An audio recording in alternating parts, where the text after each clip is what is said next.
Meron na tayong mga participants. So, Dalawang kayo magkano na dyan? one survey. Okay, next. So, for the Aaron, allow me to call first Prince Labasida to do opening speech being the Aaron Ambassador of Takbo para sa Kalikasan. Palakpakan, engineer, napakasuwerte.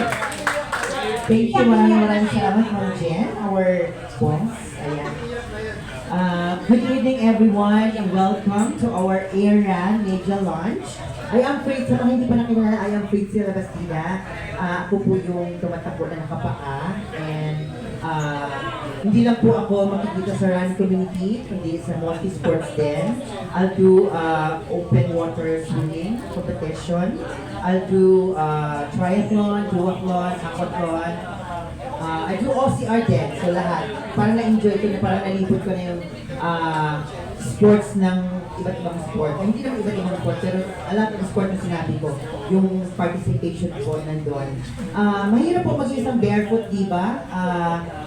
May mga pagkakataon din na masakit talaga yung naranasan ko na mga pagsubok na sa mga daan. And then isa po talaga sa highlights po being a barefoot is yung preparation ko po 2 days before. Kasi nag-work din ako from Monday to Friday. So I'm preparing with the costume. So mahirap po yung nag-work ka and then yung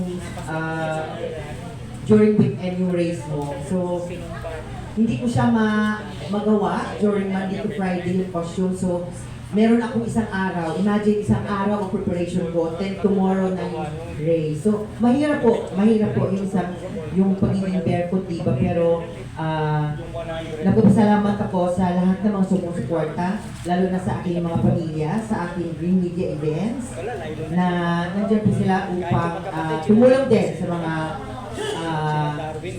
sa akin bilang isang ambassador. Nagpapasalamat ako para sa kaalaman po ng lahat. Sobrang tagal na po ng Fabulous Running Divas. Isa po ako doon. Matagal na po akong naging ambassador. Baka nagsawa na kayo. Kayo naman ang nandito. Ayun. Sa ngayong gabi, nais ko lang alam or iparinig na sa last year na mga Aaron participants ay umabot po siya ng mga around 8,000. So sana maasahan ko po yung sa iba't ibang mga participants ng mga group running communities na ma-achieve po yung mga ganong participants na umabot pa po sa ganong crowd ng ating takbo para sa kalikasan, Air Run. And then, sa lahat ng mga sponsors ko, thank you, maraming salamat. Ayun, thank you and welcome po. Thank you very much,